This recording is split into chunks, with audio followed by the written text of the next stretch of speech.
10年的叶问系列成为一代观众的功夫记忆，咏春也随之成为家喻户晓的武功。有别于电影里不断打趴敌人的威力，咏春拳如果放在传统武术盛行的古代，却是一种不受待见的拳法。当时的咏春拳因不强调力量而被叫做女人拳，其最大的作用就是拿来强身健体。那咏春拳如何从女人拳成为风靡世界的实战拳法的呢？接下来为你一一揭晓。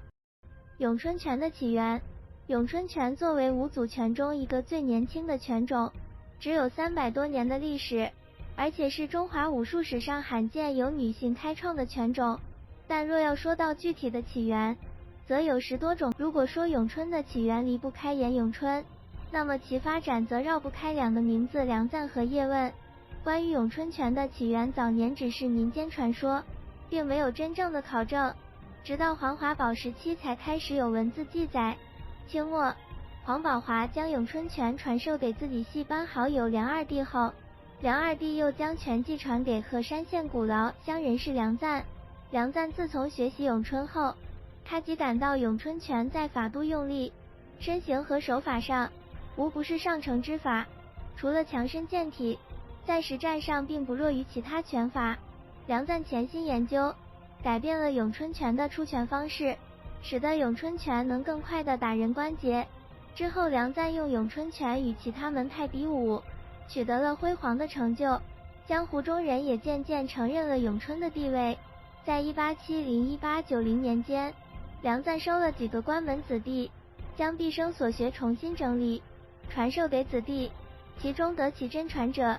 除了梁春及梁弼2个儿子外，仅陈华顺1个人而已。陈华顺就是叶问的师傅。叶问小时候天资聪颖，但是体弱多病。当时陈华顺用叶问家宗祠社馆授徒，叶问便拜陈华顺为师，学习咏春拳术。叶问因聪颖，经常得陈华顺亲自教授，叶问由此武技大增。1950年，57岁的叶问离开佛山赴香港定居，此后他在很多地方设馆授徒，在武术界很有名望，跟随习武者遍及社会各阶层，同时也是咏春拳走向世界的开始。叶氏门下高徒辈出，尤为出名的是凭着非凡的中国功夫扬威世界的李小龙。李小龙幼年师从叶问，18岁往美国留学，毕业后在美国开设武馆，发扬中国武术。1971年返港从事影视业工作，拍摄了很多轰动世界影坛的中国功夫片，而他早年所习得的佛山咏春拳也因此在世界各地大受欢迎。咏春拳经一代代咏春人的继承、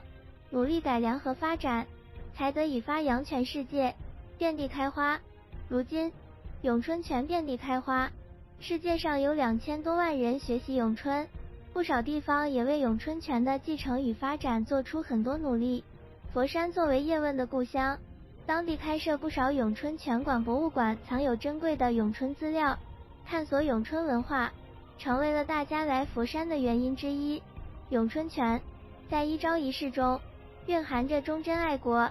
不惧强敌的爱国主义情怀，其精妙的拳法和尚武崇德的精神也会一代代流传下去。咏春拳特点：攻守兼备为优势，拳法主要有小念头、群桥，标指兵器则有6点半棍和8斩刀。练功以木人桩和吃手为模拟对练方法，更以日字冲拳为招牌，也讲究力的灵活运用，要求懂得卸力、借力和打力，从而后发先至，以弱胜强，窃取中路以打到最短距离。其传人不乏传奇人物，宗师叶问就是其中之一，还有就是叶问的徒弟李小龙。咏春6点半棍，在叶问1和3，金山找来工厂挑衅，叶问随手拿了一根竹竿教训他，所用的棍法就是6点半棍，所用棍长超过2米，架势为棍头点地，是咏春拳必修兵器之一。6点半是南方俚语，意思是吊儿郎当、无精打采，因此6点半棍就是提不起来的棍法。也有一种说法是，该棍法只有6招半式，所以叫6点半棍。咏春8斩刀，叶问2代的渔场中，甄子丹用一套双刀刀法以一敌众，即为八斩刀法。八斩刀是咏春拳修炼的最后一道流程，作为咏春拳的双手延长，亦对拳有所补充。八斩刀的双刀采用的是南派武术常见的蝴蝶双刀，刀有护手，刀弹上有一个钩子，用于卸掉对方兵器所用。而在影片中，叶问用的是随手抄起的宰鱼刀。在叶问3中，甄子丹与饰演叶问同门师弟的张晋所用兵器都是八斩刀，这是八斩刀的终极对决，也是咏春技艺的终极对决。